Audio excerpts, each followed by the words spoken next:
Welcome to the MeidasTouch podcast, Ben, Brett, and Jordy. We've got an incredible episode for you today. Our guest, Elie Mystal. Let's go! Yes. Justice correspondent covering courts, criminal justice system, and politics. Of course, he's the force behind the magazine's monthly column, Objection. And you know Elie. I know Elie. MSNBC, see him there all the time. Every time Elie comes on the air, I'm like, oh shit, it's going down right now. It's about to go down. I love seeing Elie on my TV. So excited to have him on the podcast. It's going to be great. They have to, I could only imagine that their internal data has to show, because everybody I know, it's consistent with this. When Elie shows up, it's like, all right, I'm going to watch MSNBC now. Then when Ellie's gone, I'm like, all right, I'm going to go watch Netflix or something like that. So true. He's really so true, great. Actually. He really is that great. I always love seeing Elie. Excited to hear what he has to say about everything. Because I really don't need anymore the media basically telling me about Kamala Harris saying the versus the. You don't think that's good reporting? No, and I don't need the media. I don't need the media ignoring the benefits of the infrastructure bill, ignoring how historic Build Back Better is. I guess the media just wants to cover, is Kamala Harris in a feud with Pete Buttigieg, and how's that feud going to impact 2024, when meanwhile the Biden administration is trying to get done historic legislation. And say what you want to say about this Biden administration, but the infrastructure bill is like the biggest infrastructure injection of capital in the history of our nation, or at least the recent history of our nation since the New Deal. And this Build Back Better, I mean, Brett, just maybe tick down all of the things. And Brett's got a hot take on salt that Brett wants to give you. Man, Brett's been talking hot salt take. Brett's been talking about some salt. People are going to get. Some people are probably going to get upset with me on my hot take on salt. But first off, I just want to take a step back and say happy Thanksgiving to everybody. For all intents and purposes, this will probably be our Thanksgiving episode. We're going to be taking off this Thursday, but we'll be leaving you guys with a Thanksgiving message, just to give you guys. We'll have Thanksgiving content. We'll have Thanksgiving content, but it won't be a traditional full episode of the show. So I just wanted to say happy Thanksgiving to everybody. I'm just so thankful to be able to do this show with my brothers and to be able to just be so unabashedly pro-democracy every single day, and to be in this fight with you, to be in this fight with Ben and Jordy, and to just really, like, I just feel like we built a community, we built a movement, and I really want to keep this going into 2022. And you got to save this content for the Thursday episode. What are you doing? I know that's so the whole true. of the Thursday episode. Thursday content. Should we save some stories for the Thursday episode too? I think we could do a really quick one though about you playing football. So really quick, Brett. Wait, which story are you talking about? You playing football with the cousins when it was like 40 degrees outside, you took off your shirt and everyone in the family was concerned for your well-being. So 7, Brett's 10, Ben's, 15, 16. We go to our cousin's house for great Thanksgiving. We're all having so much fun. What do? You do a little quick turkey bowl on Thanksgiving always. You play a nice game of touch football. Play some football. Gotta play some football. You split up the team so no one takes it too seriously. You have members of family on each team. And we're playing the game. It's an amazing night. And it's probably like 45 degrees, like definitely cold. Like you should be wearing a sweatshirt, should be wearing gloves. What does Brett do mid-game? My man just takes off his shirt out of nowhere and just runs a fly pattern. And everyone at this time is just so confused. Like, what is going on? Everyone, like I said, is in their sweatshirts, in their gloves. And next thing we know, we got naked Brett running around the backyard. Truly puzzling. Next thing I know, I have all the aunts and uncles and cousins and parents and brothers laughing at me. And from my perspective, you know what? It's like a little chilly, but the sun comes out and you feel the warm sun on you. So to me, I felt like I was a bit warmer than it was. And okay, I'll concede it was probably like 40 degrees out, but the sun made it feel warmer. And we were about to play some football. And then I look over and literally everyone is like laughing at me. Truly a scarring moment in my childhood. And I just broke down and started hysterically crying. Just hysterically crying. And now it's, of course, a story that really the brothers make fun of me with to this day. And it's a story that has been ingrained in my psyche. I remember that day so perfectly. I'm going to admit something that I've never admitted to any family member ever. Right before you took your shirt off and ran your little fly pattern, I thought to myself, hey, I'm getting a little hot playing. I could take my shirt off. I can do it. Jordy bomb dropped here on the MeidasTouch podcast. Let me intervene here. I have no recollection whatsoever of this story. Like not even the faintest recollection. Really? Of this. I remember it like it was yesterday. So I have no recollection. It's funny what you remember in your childhood and when you don't. Well, it was a defining and scarring moment for me. But Build Back Better. Let's talk about Build Back Better, guys, and let me leave this to my therapist, and let's leave this to the good folks at BetterHelp to talk about. So, here's what happened over the weekend, and in case you missed it, and I'm sure none of you guys have missed it, but Democrats in the House passed the Build Back Better bill. This, of course, came after Kevin McCarthy's bizarre, unhinged 8+ hour meltdown on the House floor. Very bizarre, very strange. Here's a little montage of Kevin McCarthy's antics on the House floor, in case you missed it or didn't quite catch all 8.5 hours. I can look anywhere I want, Mr. Speaker. Mr. Speaker, I cannot believe the amount of control one-party rule wants. They now want to dictate to a member of the floor of where I can look. This isn't a Republican or Democrat issue. This is the safety of this nation over a self-described police abolitionist. So let this sink in. You're encouraging more to come. We think, that's a little unfair. The other countries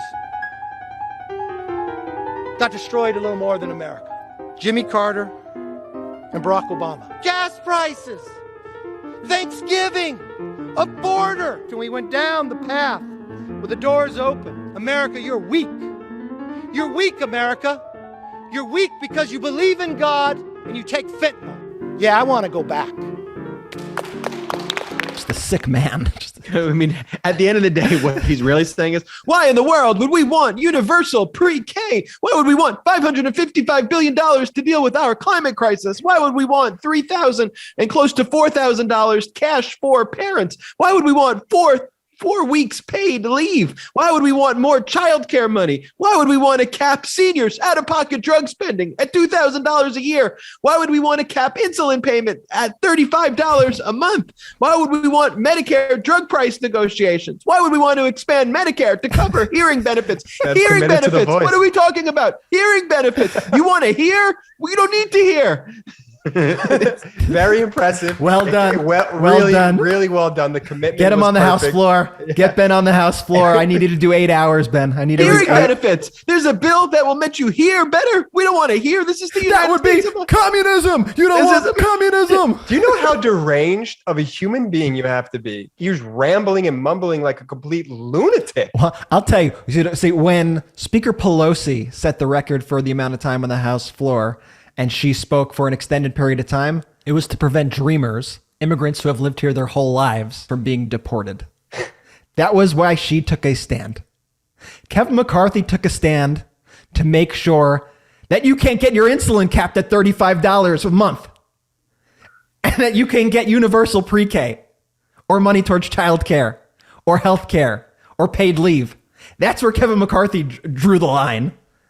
Meanwhile, the CBO reported that this is actually going to reduce the deficit by $127 billion. Billion with a B, reduce over 10 years with the new tax enforcement mechanisms. So I think that's something important also to highlight for the Joe Manchins out there, for the Republicans out there, because let's be clear, these Republicans, they don't care about the deficit. They don't care about running up the debt. They don't care about the economy, really. They just care about getting richer and richer and richer at your expense. And I think the irony of it all is they talk about, you got to pull yourself up from your own bootstraps here, right? Government can't do anything for you. You don't want to take that government money. That's socialism. That's communism. You don't want to take that price cut to your insulin. You should be paying $800 a pop for insulin. You should be paying thousands of dollars a month for your healthcare costs. You don't want communism. Meanwhile, the rich in this country are the ones mooching off the government. They're taking the money. Nobody's telling them to pull themselves up by their own bootstraps. And they're taking the money to the tunes of billions and trillions of dollars. And when that happens, the Republicans don't even bat an eye. And Brett, it's just the statistics. You forwarded me this article early from Huffington Post, which talks about how Trump's estate tax giveaway to the rich triggered a 50% drop in the IRS revenue. And basically, as Republicans, what it says, as Republicans bellyache about Democrats not balancing the budget, a new report reveals that a massive Trump administration estate tax giveaway that particularly served the ultra-rich sparked a 50% plunge in IRS revenue from the taxes. Estate tax payments dropped from $20 billion to just over $9 billion last year, Bloomberg reported based on its analysis of IRS data. And then American billionaires, meanwhile, have doubled their collective net worth to more than $5 trillion in just over 5 years. $5 trillion in just over 5 years. I want you to think about that because everyone wants to talk about, the trickle down economics. No, that seems to have trickled up to me to the tune of $5 trillion. Yeah, if there was some sort of intellectual consistency here, and I don't want to see an America like this, but if regular people, working people, were not receiving benefits from the government, and also the rich were not receiving these benefits from the government, you'd at least say, okay, there's some sort of even-handedness here. But the fact is, the rich are being bailed out on a daily basis.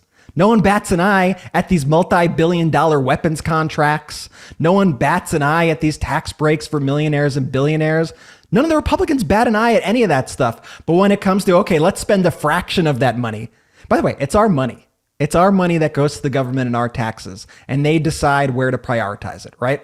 Mm-hmm. They decide what to do with it. So in the second, this becomes a matter of, okay, what if we use some of this money to make insulin, life-saving insulin, cheaper for people who need it? It becomes, where are we going to pay for that? I don't think we have the cash for that. Is that more of that socialism? More of that communism? You don't want none of that communism. And a lot of Republican voters just go, yeah, I don't want communism. I don't want that. And then they end up voting against their best interests and paying exorbitant amounts for drugs. But that's why I think we need to constantly, that's why we've expressed that we're not the biggest fans of calling it Build Back Better. Instead, rather focusing on the provisions that Ben listed in his Kevin McCarthy voice for the bill, because that's what's really important. And those provisions are what are really hard for people to vote against, just across the board. And Ben hinted at my take on SALT. And tell us why it's controversial. Tell us what it is and why you feel strongly about SALT and why you were talking to me and Jordy about this all weekend. I was not talking to you about this all weekend. You were.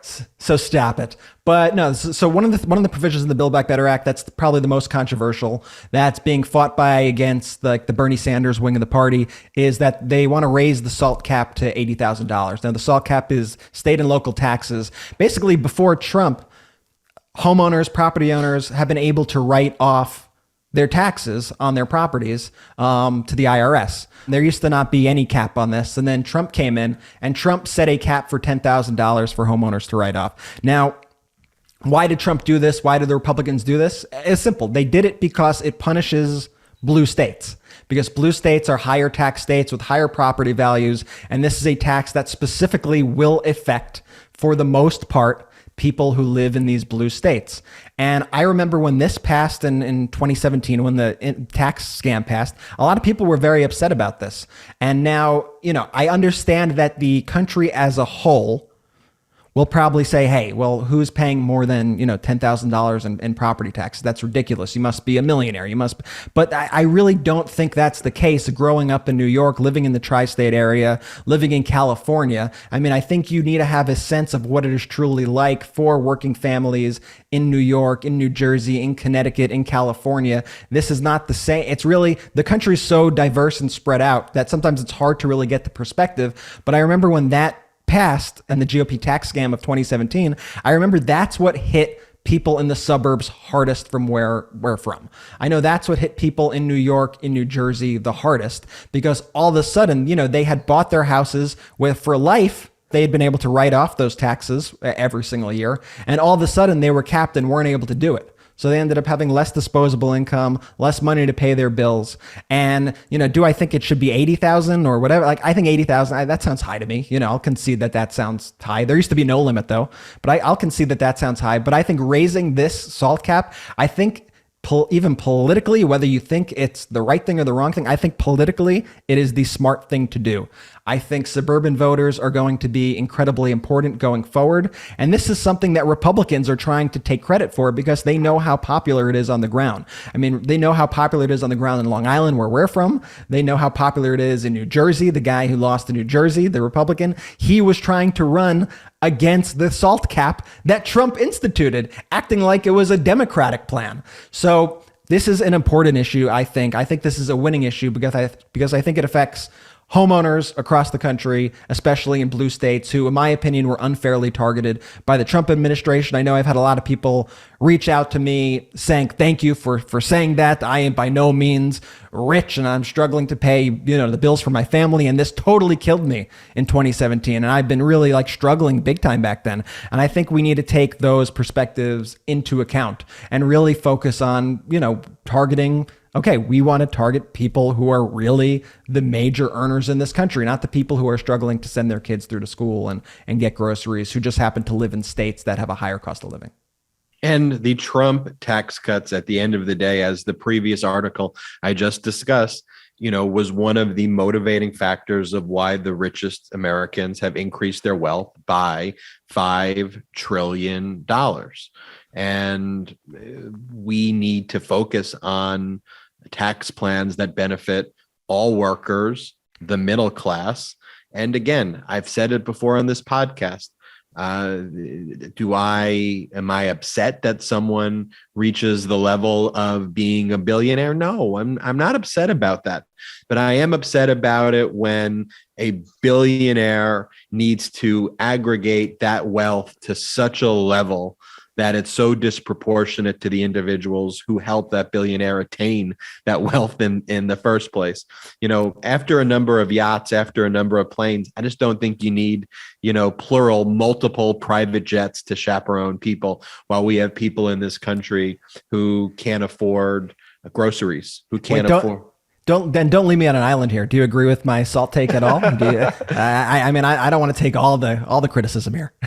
No, my point though is that I do think Ben, it was a yes or no question. Yes, yes. And look, because I think where that impacts is upper level middle class income who needs that level of relief versus, the billionaires of the world who are getting their tax deductions through private jet deductions and through offshoring labor and through, other schemes that they have, where we see billionaires even say, all right, state, you want me to be in your particular state, you've got to give me a whole package of tax incentives before I'll even consider being in your state. And I've seen people say, it should be means tested, right? Like it should be, okay, well, you get this benefit if you're not making over a certain amount. I think the problems are twofold there. I think one, I think it costs an exorbitant amount to do any sort of means testing like that, which probably, outweighs the benefits of doing some sort of mean testing. And let's face it, the true wealthy, rich people in this country, they're not making their money through traditional sources of income. They're making their money through capital gains. They're making their money in many other ways that aren't even going to come through in this sort of mean testing way. So, I think that's, I think it's a winning issue that I think Democrats should actually rally behind, especially in the suburbs, especially after what we saw in Virginia. This is the kind of thing that would really rally people who we need to turn out to vote. Overall, though, I think these provisions are all just super important, especially those healthcare provisions. Think about if any one of these things was on a bill on its own, it would be transformational, right? If capping insulin at $35 on its own was the bill, that'd be life-changing for so many people. Life changer. Say, universal pre-K. Say the whole bill was universal pre-K. That would be life-changing. That would be history making if that was it on its own. But this bill does that and more, and is supposed to reduce inflation as well, per all the expert and Nobel laureates. Brett, as you're saying that, this may sound very juvenile, and maybe it shows a lack of understanding on my part of the process, or maybe the process has become so overly thought out that people don't think of the simplest solution, which is, why don't we just pass each one of these very popular bills like every week? Like, why not just do the $35 cap on insulin? Why not then do a universal pre-K? Why not then do and just roll out one bill per week that's very popular and just have win after win after win? Why do we have to put them together in a bill that has a huge number and makes people go, oh, that's not going to help the deficit? Why do they all have to be combined? I mean, we'll have to get Speaker Pelosi on the show to ask her about that. But I mean, just thinking about it right now, I'm like, okay, well, think about how slow Congress moves. It's going to take till 2055 before we get to the last provision of this thing. I guess that's the answer. Is that the whole process between the ability for them to talk and debate and then have the vote? I guess by the time you do it, it just takes too long. But wouldn't it be incredible if you just queued up like one win after one win? Boom! What did we do this week? Universal pre-K. What did we do this week? Insulin cap. What did we do this week? You know what I mean? That would be pretty. Anyway, this podcast is brought to you by BetterHelp. If there's something interfering with your happiness or preventing you from achieving your goals, we all laugh at you as a child when you took your shirt off playing a football game? I have no recollection. That could be a suppressed memory by me, but BetterHelp will assess your needs and match you with your own licensed professional therapist, and you'll be matched with a therapist in under 48 hours. It's not a crisis line. It's not a self-help line.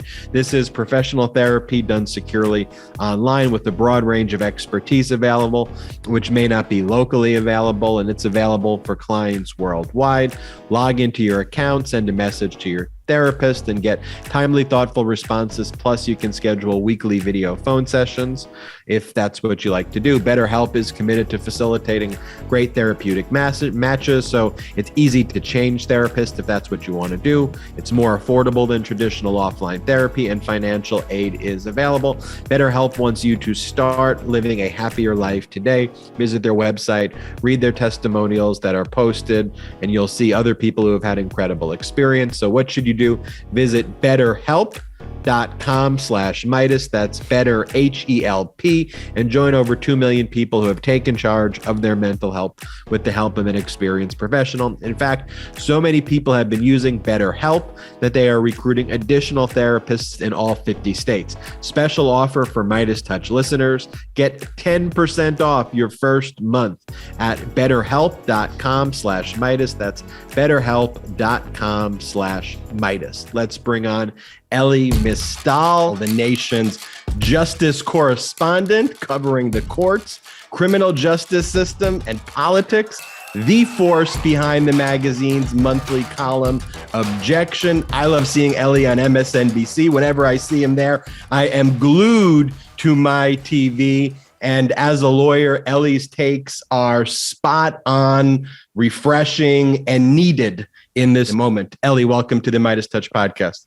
Thank you so much for that introduction. I have a law school professor who would love to hear you say that I know what I'm talking about, because it wasn't always that way.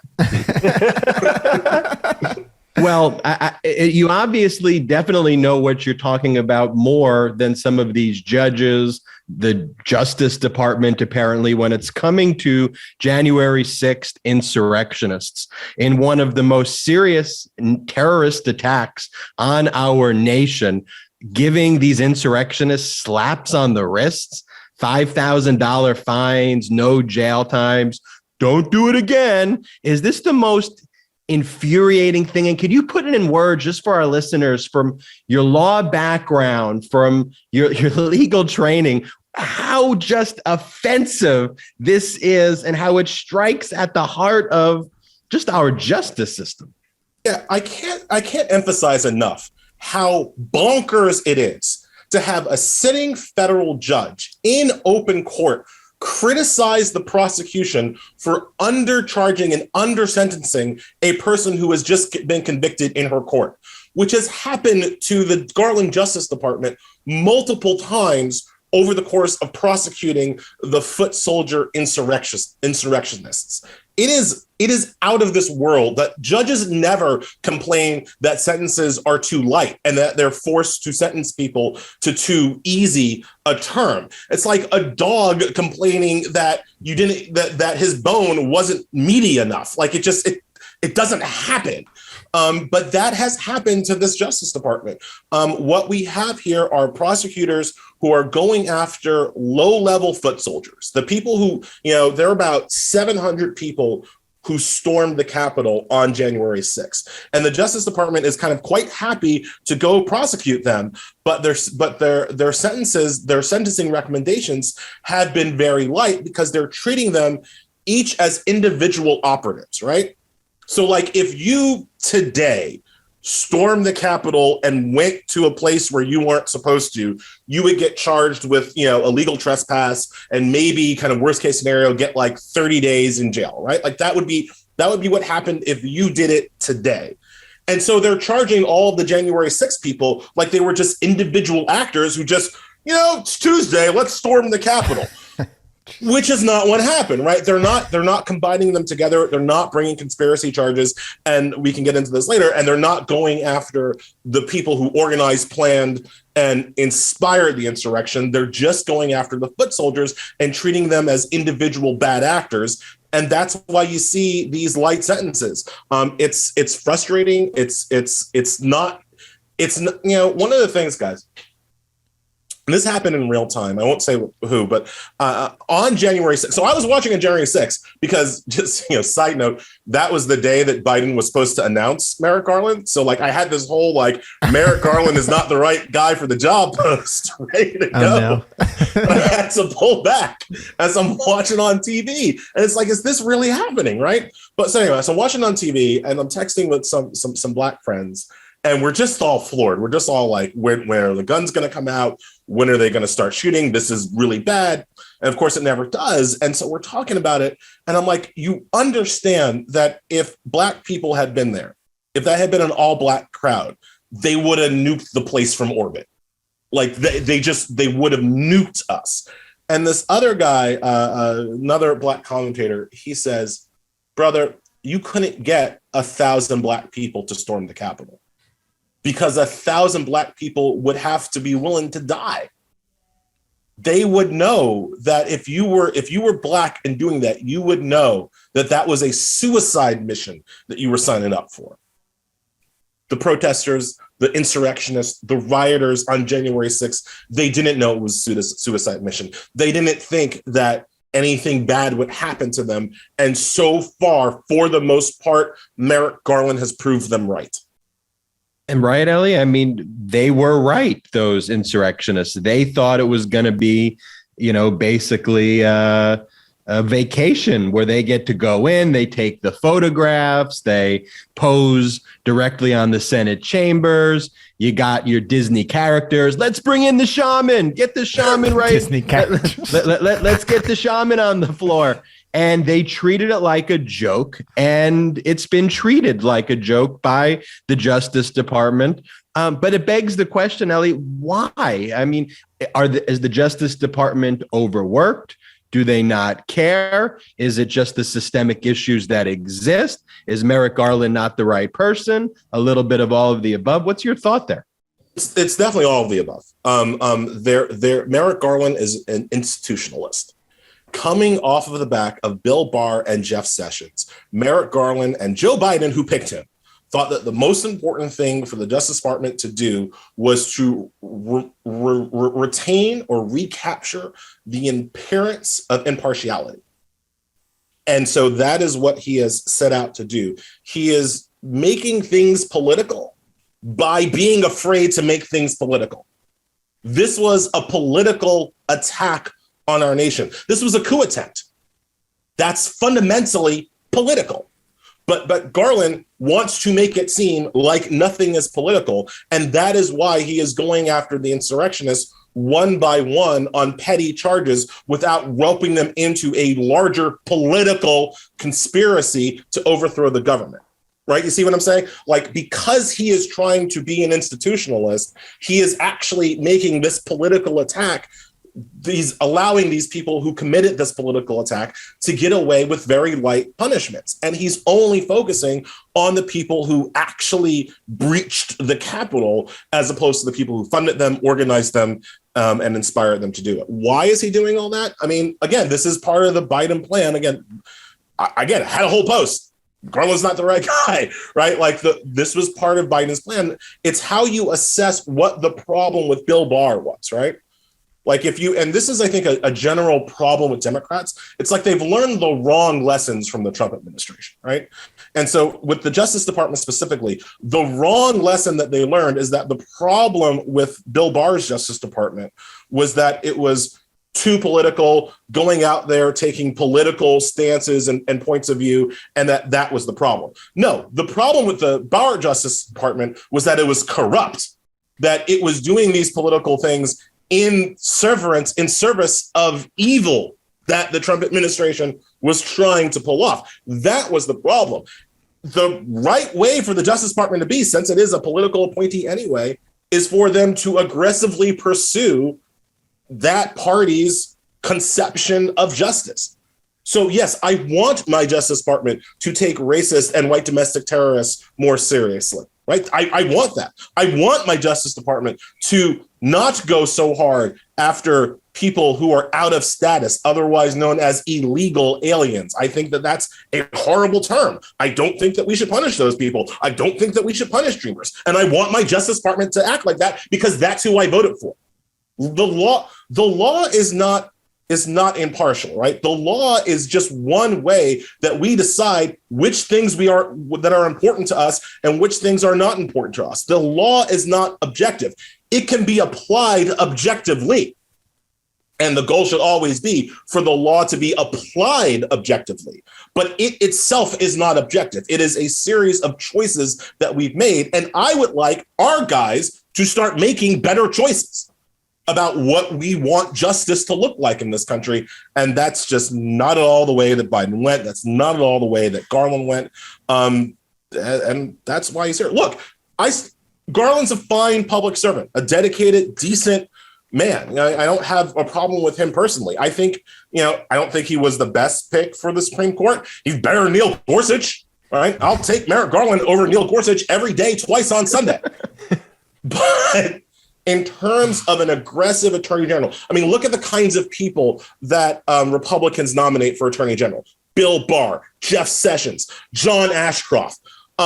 These are rock-ribbed, blood-dripping conservatives who use the levers of justice to promote conservative ideals. The last time a Democrat picked an attorney general like that, like an Ashcroft, like a Jeff Sessions, quite frankly, was Janet Reno. The last time the Democrats had an attorney general who DGAF and was going to go out and pursue an aggressive form of justice was Janet Reno. Now, one can argue that Eric Holder and Loretta Lynch were more like that, but were held back by Obama. I tend to believe those kind of, I want to say conspiracy theories, but I believe the kind of beltway scuttlebutt that like Holder wanted to go faster and more and Obama was trying to pull him back. I believe that.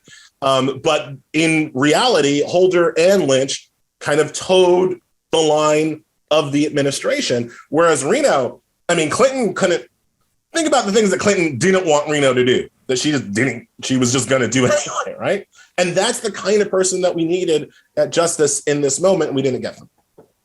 And poll after poll shows that Americans support progressive policies, whether it's on healthcare, whether it's on education, whether it's on the environment. Overwhelmingly, if you took away the party and you just put the issue, the progressive issues are polling 70, 75%, yet each time the Democrats get in power, they appear to be afraid just to embrace these issues.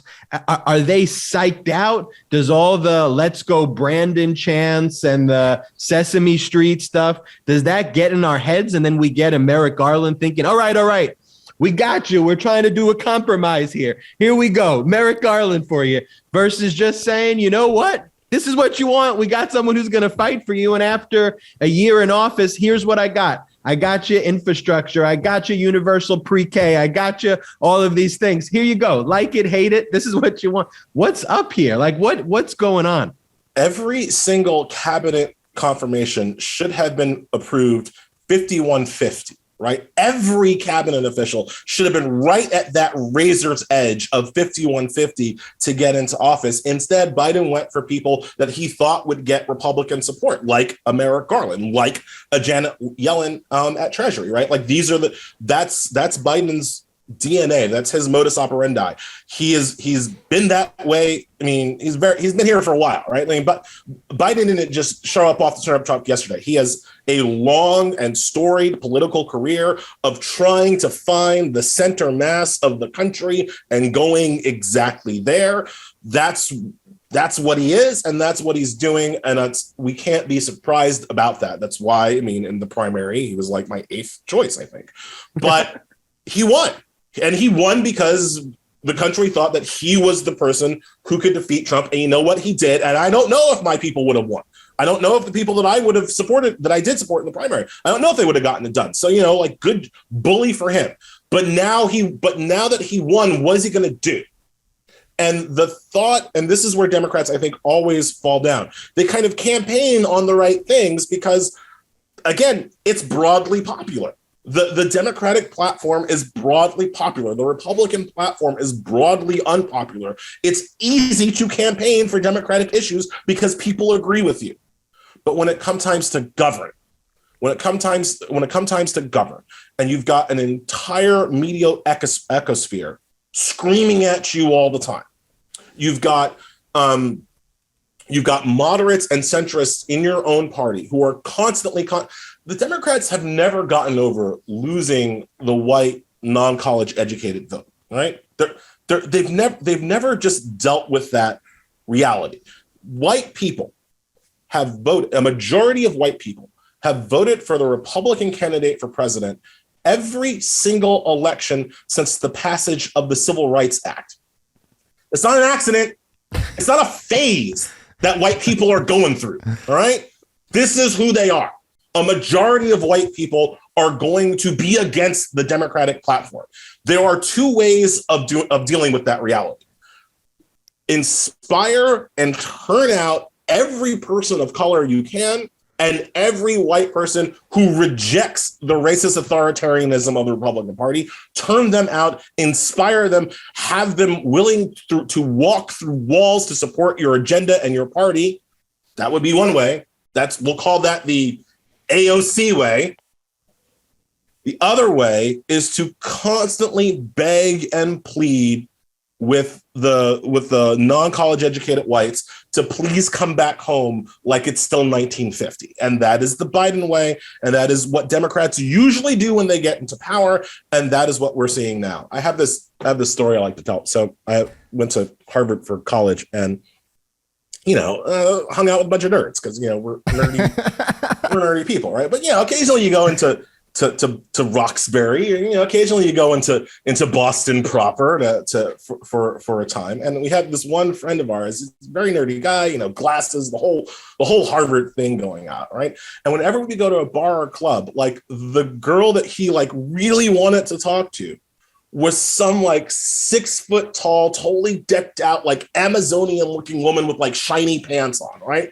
That's the girl never the nice, quiet girl who was just sitting at a bar sipping her, never her, always shiny pants lady. And it was dude, you're never going to get shiny pants lady, right? That's never going to happen for you. There are other nice girls at this bar who would be willing to talk to you. You should go talk to them and not shiny pants girl who is sitting in the middle of the club with rave sticks, kind of, doing E. That's always wanted the shiny, and that's Democrats are always going after the shiny pants and never the person who brought them. Don't. I love the shiny pants metaphor. The shiny pants metaphor is probably one of the best metaphors I've ever heard about the current state of Democratic politics. But even you, Elie, you could acknowledge the practical limitations of the party. Like you said, we have a couple senators who are more right wing in the Democratic Party itself. And to me, and you could totally disagree with this, but whether it's AOC in there or whether it's President Biden, you're dealing with the same roadblocks along the way. And I still think it's pretty incredible that we were able to get through infrastructure, that we passed Build Back Better in the House, that we're still able to do this stuff despite the fact that we don't have 63 senators out there, which would make everything easy. If we had 63 senators, Democratic senators, I would be the first person to say, hey, what the hell? Why aren't we getting shit done? But we kind of have 48 in a way. We got infrastructure done, but we got infrastructure done in part because Biden made that his signature thing. Biden put everything he had, his entire political capital, his entire weight behind that. You know what he didn't do that for? Voting rights, which is what I would have made my signature thing. Because there's no point to any of this if Republicans succeed in taking away voting rights. Remember, Republicans do not have a strategy to deal with the browning of America. Right? They don't have a strategy to the Republicans lose black voters by about 85%. They lose Latino voters by about 66%. They lose Asian American voters by about 66%. And they have no strategy to decrease those margins. Their only strategy is to suppress the turnout of those groups. That's their entire game. So for the Democrats, it should be crucial. It should be party saving to prevent Republicans from suppressing turnout and do everything you can to increase turnout. Because as much as Democrats do have problems in certain Latino communities, and quite frankly, do have problems in certain Black communities, consistently 85%, 66%, 66%. You see that across the board. So if you get more Latinos to the polls and 2 out of 3 are going to vote for them, that's always better than trying to get more white non-college educated voters to the polls who are going to oppose you by about 64, 65, 66%, right? So that's just the math of it, right? Biden got the infrastructure program done because that is the thing that he came into office pushing and selling and whatevering.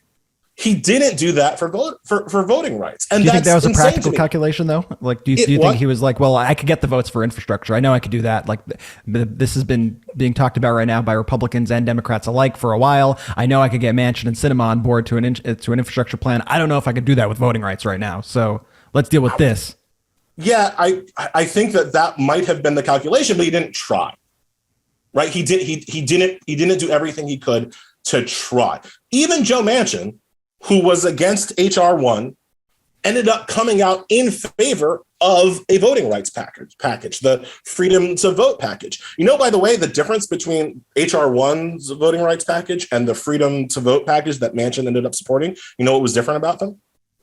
All of the ethics reforms from H.R. 1 is what Manchin wanted out, right? So literally all of the voting reforms, they're still in there. But for some reason, Joe Manchin didn't want reforms that required candidates to release their tax returns before they ran for president. Didn't want reforms that would have prevented candidates from funneling money, not just to their children, but to their children's businesses. Don't know why Manchin was against that, but he was against that. But he was for the voting rights part. So even if we look at that change, right? If Biden comes in at the beginning being like, H.R. 1 is the thing, H.R. 1 is the bill that I care about, and then has to compromise down to the Joe Manchin, okay, we can have the voting, but not the ethics reform, that gets you to 50. You've got 50 plus 1 votes for voting rights in the Senate. Now, does that get you over the filibuster? Probably not. But now we're having our fight. We reform the filibuster to reform voting rights, or nothing happens. That's what I would have run on. This is a threshold issue, whether or not every American should have the right to vote after what we just saw on January 6th, right? Yeah. After what we just saw with people literally trying to overthrow the government. And what we see every single day right now. Right? On January 20th and said, look, the first thing we're going to do is secure elections. The first thing we're going to do is make elections safe and fair and participatory, and nothing else happens until we do that. That's how I would have come in. So do you think that's going to be the focus now as we head into 2022? Do you think the priority is going to shift and it's going to be 2022, voting rights is everything, we got a big election coming up, we need to get this done? No.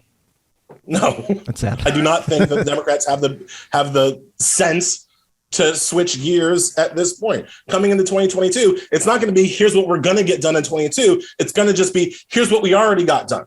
It's just going to be infrastructure and build and build back better. You've got your roads, you've got your COVID vaccine. Look, the Democrats are great. And if you don't vote for Democrats, the scary Republicans will come back and be authoritative. Like that's their campaign. See, that's the thing. When these people say like, oh, we need to do things that are popular, we need to go with popular, like that's actually Biden's entire point, right? Biden isn't running on defund the police, nor is any Democrat in any swing or moderate state running on such stuff. They're not running on defund the police. Biden isn't running on critical race theory.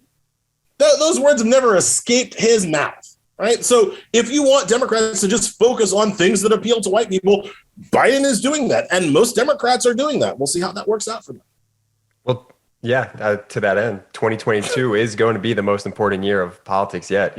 What's at stake if Republicans get control of Congress?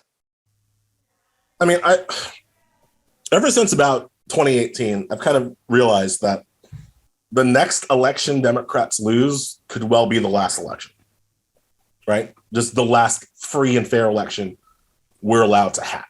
The thing that Trump did that I think Democrats have been slow to catch up on is that he ripped off the mask, he swallowed the dog whistle, and now these people who have always had kind of hatred in their hearts for the concept of living in a pluralistic society, now those people don't even have to be ashamed about it. Now they can just kind of outwardly. So like when you look at court cases, when you see the state people in Arizona defending their voter suppression law in front of the Supreme Court, openly admitting that their law is meant to depress turnouts among blacks and other minorities in Arizona. And the Supreme Court being like, yeah, that's fine. That's cool. It's just a little bit racist. So a little bit of racism is fine. Literally, I mean, that's Sam Alito's majority opinion is in the Arizona case, is that in Brnovich is that yes, the Arizona law will have a racist effect, but I'm Sam Alito and I've determined that racism is not too much to be unconstitutional. Thank you very much. That's his whole freaking opinion. So when you see stuff like that, what you realize is that these people are not ashamed to now kind of front their bigotry, right? They don't feel the need to hide it behind a hood. They're just out there in the open. And if they win, whether it's they take back Congress in 2022 or the White House in 2024, we can expect those bigoted policies now to be pushed forward unvarnished and right in your face. They're already doing all the things they need to do to make sure that Democrats are not allowed to win another election. So we've used the census that Trump corrupted and broken. We're still using that. So now all of these maps have been gerrymandered in such a way that it's almost impossible for the Democrats to keep control of the House anyway, just based on the map, right? So they've already kind of won the map writing contest, right? They've put their insurrectionists and their conspiracy theorists, they've put them on state board of elections and secretaries of state and all of these like smaller, below the radar municipal positions that allow them to have large effects on the election, the votes, who counts the votes, how those votes are counted, whose votes get thrown away. They've already done that. Right. So it's like they've got 2 out of 3. They've gerrymandered the maps. They've put their people in place. They're trying to make it so the Democrats can't win in 2022. If they make it so the Democrats can't win in 2022, they're going to make it a lot easier for them to make sure the Democrats cannot win in 2024. And that Democrats can just never. Republicans do not believe that it's legitimate for non-white people to hold power in this country, right? They just like if you are a non-white person in power, they assume that you got there illegally or through graft or through rigged or something, right? Right. And so anything the Democrats do to empower non-white people, Republicans reject out of hand, and will put the laws in place to continue doing that as we if they retake power. That's just where we are. And the Democrats, I think, are a little bit slow to the table to realize that. And they're expecting non-white voters to bail them out again. And that's where I see the poll. That's the part of the poll numbers that give me the most cause, because the entire theory of the Democratic case, right, the entire shiny pants theory is that Well, the black voter is still going to be there for you when you need them, right? So you can spend 2 years just begging white people to vote for you, because when it comes time to actually have the election, black people are still going to turn out and they're still going to vote for you at 85%. And his numbers in the black community right now are frightening. Like Biden's approval rating, and thus the Democrats' approval rating, in communities of color is not great. It's not the numbers that you can have and win an election, right? So I don't know that I hope we do. I hope we once again save America from itself, but I don't know that we will. I don't know that we can. It's a scary thought. I want to shift gears slightly here and talk about Vice President Harris right now. So in the last week or so, I feel like the media has been obsessed with Vice President Harris. I mean, last week, a Bloomberg reporter called her out for saying the instead of the. Chuck Todd had Pete Buttigieg on and talked about some sort of Kamala rivalry. New York Post wrote a piece, why does Kamala Harris laugh so awkwardly? I mean, where is all this disdain coming from? Because it's very specifically targeted at her. She's a black woman in America. I mean, there aren't black women in America who have not experienced what Kamala Harris is experiencing. It's smaller, it's in their own ways, it's at the company retreat as opposed to in the New York Post, but it's the same crap. Every person goes through it. They're criticized from how they look to how they talk to how they act. If they do stuff, they're called bossy or impudent or whatever, uppity. If they don't do stuff, they're called lazy or that they're dumb or whatever. Like there is no way to win as a black woman in this country. The country doesn't allow for that. The country has not conceived of itself that way. And so, of course, Harris is taking it from both sides, from all sides at all times. And the coverage is, think about it this way. The vice president doesn't do anything. Like, her actual job is to have a pulse. That's her entire official constitutional responsibility, right? She doesn't do anything. Biden didn't do anything when he was vice. We always try to say like, oh, the vice president was key and this.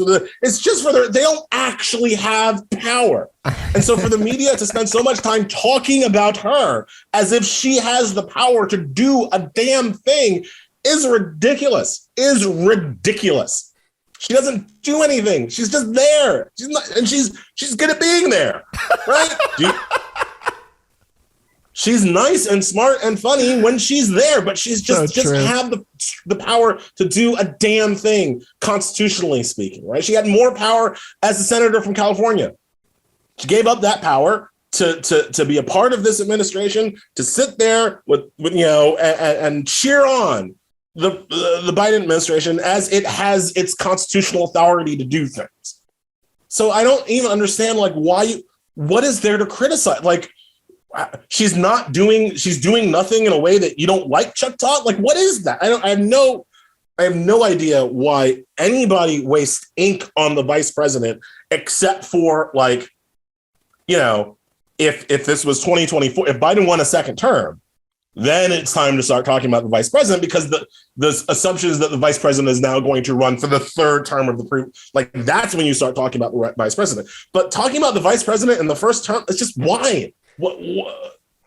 I like Harris, I think she's a fine politician. I've got no issue with Harris, and there's nothing about that the Biden administration does that I'm like, oh man, that Kamala Harris. Right? I have lots of criticism of the Biden administration. I have no idea what President Harris would be like because she's not allowed to be president. She was president for 85 minutes. Everything was fine. That's all I know. Elie, finally, our listeners always want to know, after an inspiring interview like this, what can they do? They're motivated now. They hear what you're saying. They hear about the problems.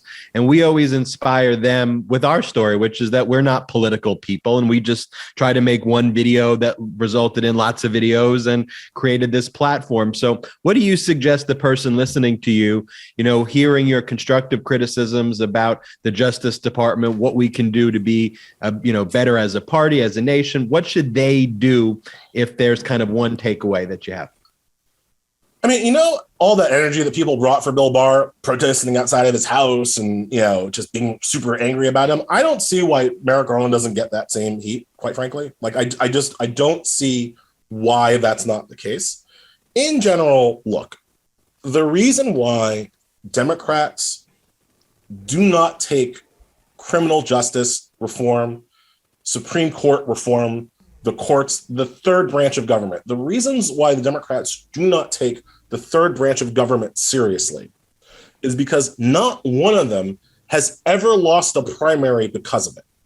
Not one. If you were a Republican running for Senate, running for dog catcher, and you were weak on the courts, you weren't sure if you were going to put on conservative justices who were going to take away abortion rights, you could not win that primary. One of the only concessions Donald Trump made during his primary run was to put out a list of Supreme Court justices that was approved by the Federal Society that he would appoint if he was elected, right? He had to promise to put justices who were against Roe v. Wade on the court to win the Republican primary. That was the bridge. It wasn't the sexism. It wasn't the rape allegations. It wasn't anything. That was the line that Republican voters had for Trump. You have to promise that you will promote the justices that we want, and he did. Democrats never lose because of that. Biden was the weakest on court reform in the primary. Didn't matter. Pete Buttigieg was the strongest on court reform during the primary. Didn't matter. Biden's when Biden was rolling, like I said, like go back to Merrick Garland, when Biden was rolling out all of his cabinet level secretaries, nobody but me basically raised a flag about Merrick Garland and talked about how Merrick Garland was the wrong guy at the wrong time for the wrong job, right? Because it never hurts Democrats to be weak on justice. And until that changes, until Democratic-based voters respect the courts the same way Republican-based voters do, until we understand the difference between a good judge and a bad judge, between a good attorney general and a bad attorney general, until we demand our own versions of Ashcroft and Sessions, until we start doing those things, Democratic candidates will continue to use the courts as a way to placate moderates instead of a way to pay off progressives. What's the takeaway? Care. That's what I need you to do. I need you to care. I need you to pay attention when these judges are floated. I need you to pay attention when people like Stephen Breyer are just like, I don't think I'm going to retire ever because that's never gone bad before ever. I need you to care about that. I need you to tweet about that. I need you to talk to your friends about that. I need you to put that on your gram. Whatever you do, I need this to be an issue that you care about as much as these other issues, because that's what Republicans do, and that's how Republicans win. Elie Mystal, thank you so much for joining us on the MeidasTouch podcast. Thank you so much for having me.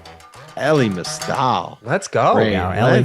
Let's go. Elie comes out swinging always. I always love his perspective, even if I don't always agree with him 100% on certain things. He's a little harder on Garland than I am typically, but I really value his perspective, and I'm always happy to get a diverse range of opinions and stuff on the show. And I think he's very on point, like really more than not. And and by the way, I hope he's wrong. I hope he's wrong about voting rights. I really do. I'm rooting against him, but I'm his biggest fan. But I hope that President Biden, I hope that the Democrats, as we go into 2022, I hope he proves Elie wrong, and I hope we make voting rights a staple of what we are doing going forward, and that we understand the gravity of this moment, because Elie's right. I mean, everything's at stake here. Everything's at stake. Shiny pants. This podcast is also brought to you by Stamps.com. We use Stamps.com at MeidasTouch to handle all of our mailing needs. You may have gotten our MeidasTouch membership cards or our holiday cards from last year, or just other mail from MeidasTouch. We use Stamps.com to help us compare rates, print labels, and access exclusive discounts on UPS and USPS services all year long. Going to the post office instead of using Stamps.com, that's like using like instant messenger to communicate. Like, what generation are you in if you're still you got a dial-up connection? What's happening?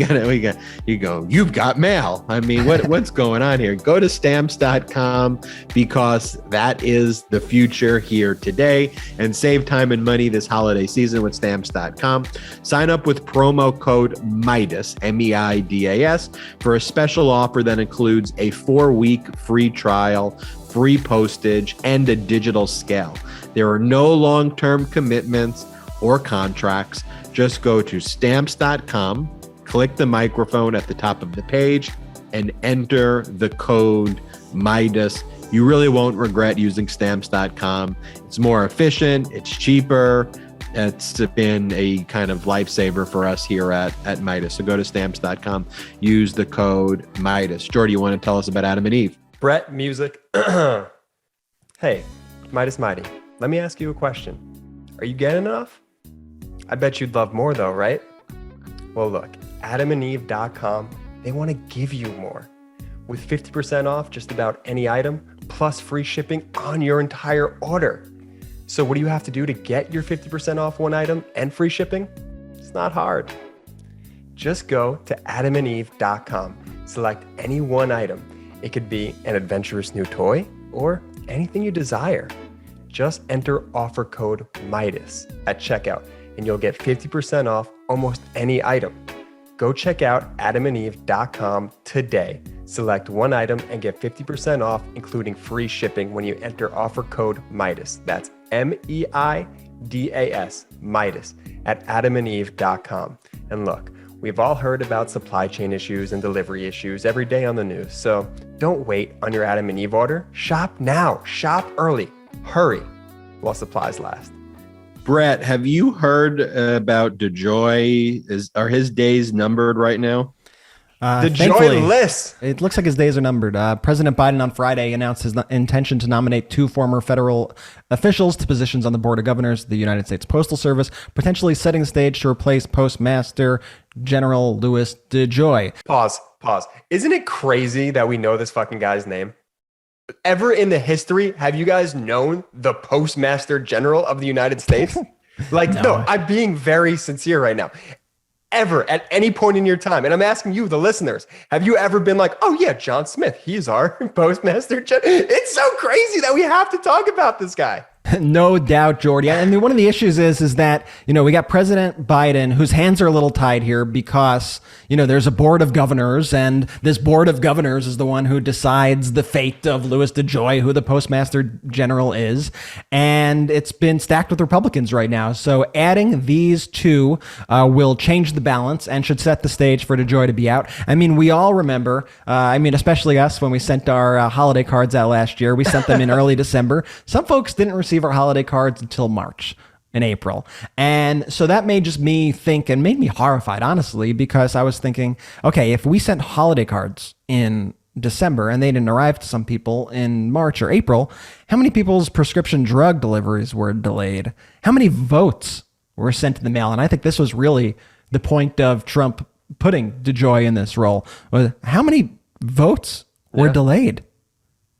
Yeah. How much more could Biden maybe have won by in that case? And so, this is going to be a good thing for America. I cannot wait, and I will celebrate the day that DeJoy is ousted. We'll keep you updated on the latest with the situation. I am happy to see DeJoy go. And did you see, Jordy, the federal court, which in its sentencing of one of the insurrectionists, really tied the insurrectionist to Trump and to Trump's actions? You see that, Jordy? I did see that. Not only did I see it, I think he was the very first judge to actually speak on that and pointed the blame at Trump. Judge Elie Mystal, U.S. District Court for the District of Columbia, directly invoked the president's name on Friday when sentencing John Lolos to, 14 days in jail in a deadly demonstration. I think people get more jail time for throwing garbage on the street and polluting the. Who is the woman with the college scandal? She got more jail time than this.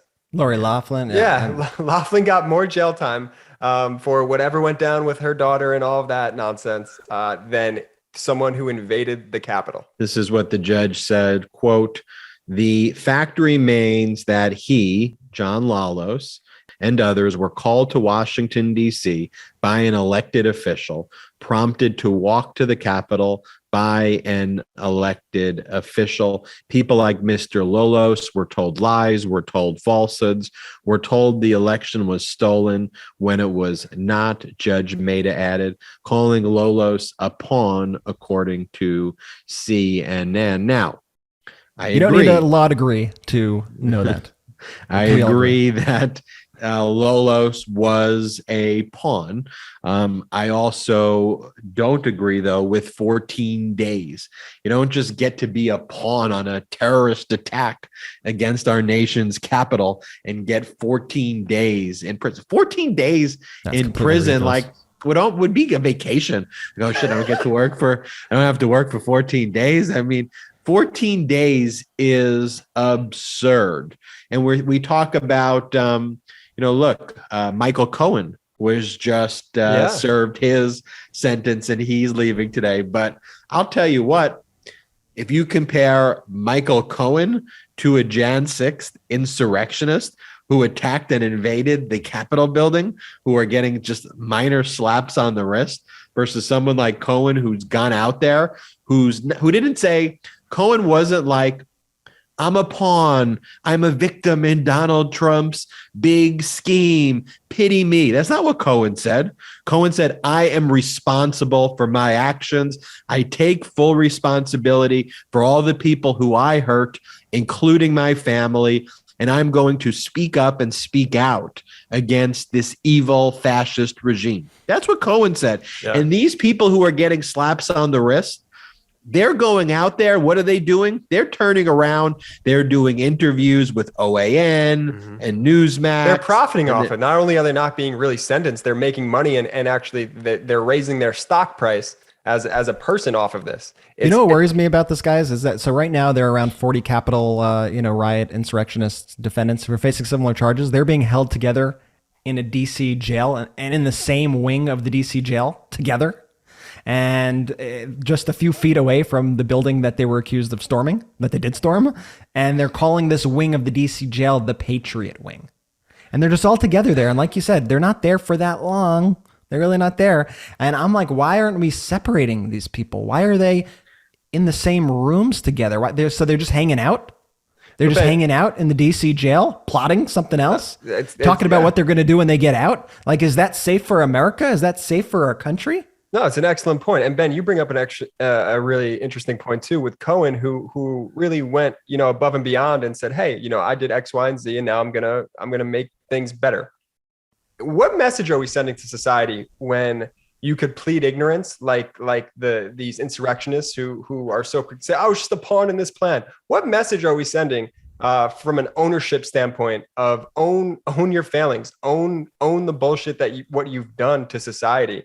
Like a guy like Michael Cohen who comes out and speaks on it. And I mean, that's why so many Americans are so furious at the process. And that's why Elie Mystal on our show is so angry about the process. And people have the right to be angry. I want to set expectations a little bit. I mean, Watergate took around 2 years or a little over 2 years to complete their investigations and everything. Much different time though, much different stakes at play.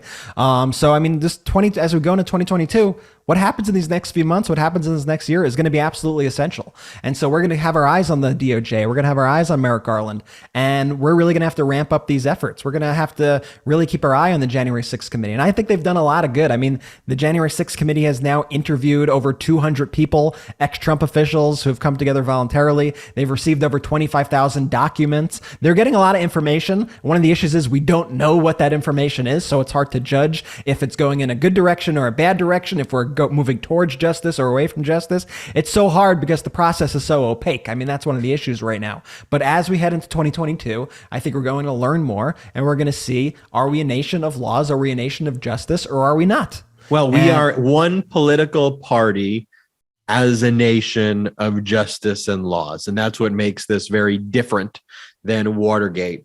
We had Jill Wine-Banks on the show, a great guest of the MeidasTouch podcast, and she talked about the similarities, but more strikingly, the differences between now and Watergate, where justice was far more swift in Watergate, because back then people had actual accountability, and the Republican Party viewed us as a nation of laws. What the January 6th committee is going against is the fact, and what the judiciary is going against, is that the insurrectionist conduct has been mainstreamed by a full political party.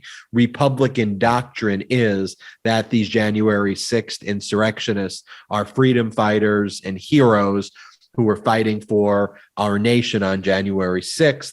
And there is one political party, the Democrats, saying that's the most absurd fucking thing I've heard. These people attacked the Capitol building, and another political party saying, no, these are heroes. This is what America is all about. That's the frightening part about it, Brett. And we talked about McCarthy's speech from the halls of the chambers of Congress. I mean, that's the individual who would serve as Speaker of the House in the event that the right-wing GQ peers take over the House, and shit will be if they don't give it to somebody even crazier, which is a possibility. Absolutely. And then finally, I just want to close the show by talking about not the Kyle Rittenhouse verdict. For that, I would say listen to this past weekend's Legal AF, the top legal podcast in America, and the number one news show in all of Micronesia and Cyprus. Shout out Micronesia. Shout out Micronesia. Shout out Cyprus. But it's always in the top 25 and 50 in most European countries as well, and many countries. You think if you went to Micronesia, they'd be like Ben and Popak? They definitely know. They definitely know Popak. They definitely would. It's pretty impressive. You can do the hand thing. You can't do this? Oh, I can't even come close to doing it. This is great podcasting right now. We're making the official Popakian symbol. We're making the for Popakian symbol, which is like the Star Trek "Live Long and Prosper," in case you want to visualize it. And Ben is unable to separate his fingers from each other. Was you have an accident? Was he okay? I couldn't even separate any of them from each other. It's very embarrassing. What do you mean? We'll talk about that offline. I'll talk about that with my BetterHelp therapist. But what I want to talk about now is I noticed this too, though, that it seemed that it was reminded me of the beginning of the Trump administration, 2016, with the massive amounts of social media accounts that were just pushing these like bizarre pro Kyle Rittenhouse messaging, like just brutally trolling, anyone who was not in support of that Kyle Rittenhouse verdict. And it was done in like weird English and accounts that were just created. And on my own, I was like, this is some weird stuff going on here. The volume of it just seemed overwhelming. Former FBI official Frank Figliozzi, who we had on this podcast as well, he tweeted about an analysis of tweets post-trial of Kyle Rittenhouse that they came largely from outside the United States. And Figliozzi said that researchers took a sample of 32,000. It's a small sample. I mean, big in terms of sample size, but this is what they found. Of 32,315 pro Rittenhouse hashtag tweets on November 19th to 20th, the data showed 29,609 of those came from Twitter accounts that disabled geolocations. Almost 92%. And one of those, 17,1701 were listed as foreign, but a deep scrub revealed that most of those were in Russia, China, and the EU. And Figliozzi noted that this is more of the divide and conquer approach that Americans had previously seen with foreign influence coming in, realizing how divided the United States of America is, and further sowing those seeds of discord through their social media infiltration. And social media had done a really good job at, especially Twitter did, once it realized that like in 1819, like particularly 19 leading up to the election, but it looked like literally the it was floodgates were open, and I was like, holy shit, this reminds me so much of those early Trump Yeah, days. it's funny because you said that before Frank Figliuzzi posted this analysis, and I mean that's literally over 50, almost 55% of the tweets coming from Russia or China or the EU. And so I want everybody to know, and I want everybody to just be a little discerning when you're online and on social media, because it's easy to get duped. Like I've gotten fooled before. I think we all have. Like it's easy to get fooled by things. And just before you hit like or retweet, or before you engage or reply to somebody, remember just in the back of your mind that the person you are engaging with might not even be a real human being. Or they might be a real human being, but they may be somebody being paid by Russia or by China to make you angry, to set you off, and to set us apart as Americans. There is a concerted effort right now by Russia and a lot of these countries to try to divide us. And by the way, I think we're doing a good enough job of that on our own. But there is a effort by these countries to divide us. Don't let them take advantage of you. You know, when you see stories like especially a breaking news story, like we saw the horrific visuals coming out of Waukesha. When you see stuff like that, these are breaking news stories. Most people don't have the accurate information. People take advantage of situations like that to stoke hate, to stoke violence, to give disinformation, to put disinformation out in the world, to divide you and get you to yell and scream at each other internally, at people on the other side of the aisle. That's what they're doing. So just be careful. There was so much disinformation being spread over the weekend about that tragedy. And it goes at such a rapid pace. So anytime anything happens, just be discerning and be on guard, because they're trying to get you, they're trying to get me, they're trying to get all of us.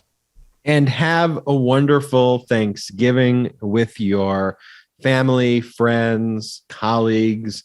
Have a happy Indigenous Persons Day, happy Thanksgiving, happy spending time with your family day. And that's what this week is really about. And we hope that we've empowered you and given you the tools and the facts with thought leaders like Elie and others for you to feel comfortable and confident in your positions about why it is we need to treat people decently, with compassion, why a nation of laws needs to work for everybody, why government needs to work for the people and not just for billionaires. At the end of the day, it's that simple for me about why I'm a Democrat. Because I truly believe in the rule of law being applied equally to everyone. And I also believe that government has a role to play, especially in an ever-increasing complex society, to deal with the challenges we face, not to further the challenges we face, and not to make the challenges we face worse. I believe the government is a tool to help climate change. I believe the government can be a tool to help educate all Americans. I believe the government can be a tool to help Americans, all Americans, get the best health care and the health care they deserve. No one should not be able to hear because they can't get coverage that would otherwise help their hearing. Nobody should not get life-saving insulin because they can't afford it. Go on the offensive with these things, you know? Don't always play defense like Democrats like to. You know, this is how you win the messaging war. And I read a great piece by Dan Pfeiffer from Pod Save America over the weekend, which I recommend that you all read. It's called Selling Economic Progress to an Angry Electorate. And what he was basically talking about is you got to ask the questions to Republicans. You got to ask the question saying, hey, Republicans are blocking bipartisan measures to lower your child care, healthcare, and prescription drug costs because they refuse to ask a single corporation to pay a single penny more in taxes.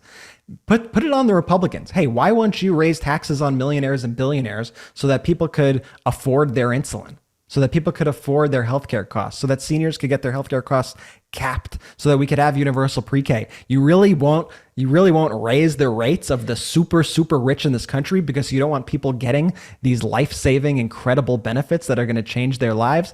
Put it on them. And we need to talk about it in those terms. We can't hide behind issues. We need to be talking about, oh, guess what? You have a problem with inflation? Well, Democrats actually have a plan to manage inflation. The Build Back Better bill, actually, what all the experts say about the Build Back Better Act is this is actually going to ease inflationary concerns, and inflation is expected to come down over the next year. Now, what do Republicans do? I mean, they kind of got us here in the first place, right? And what are they going to do if they get power? They're going to give more tax breaks to the millionaires and the billionaires. That's not going to help our inflation issue at all. So, you got to frame it just like that. Like, what Republicans are going to do? They're not going to give you extra money in your bank account so that you could get through this hard time. They're not going to be giving you universal pre-K. They want you to spend an exorbitant amount for your prescription drugs. They're not going to be doing anything to help you or this issue. It's like I made the analogy the other day of the drunk driver. Like, Republicans are like a drunk driver who drove America into this ditch, and it's a deep ass ditch that Democrats have spent the last 10 months getting us out of. As we head into the next year, you don't want to hand the keys back to that driver, because next time you hand the keys back to that driver, they might take us off a cliff, and then there's no coming back when we're off a cliff. Meanwhile, Democrats are moving us forward, and just got to vote D for democracy, vote D for driving us forward. And here's the thing, too. Listen to what they're saying. A lot of times what the GQP does is they just lie in their facts. They lie in their numbers. I sent Brett last night this incredible video of someone debunking everything that Charlie Kirk says about the vaccines not working. And literally Charlie Kirk will just manipulate data that isn't accurate. And he'll just literally lie about the data. He'll lie about what the studies say. And literally, that's not what the studies say. That's not what the data says.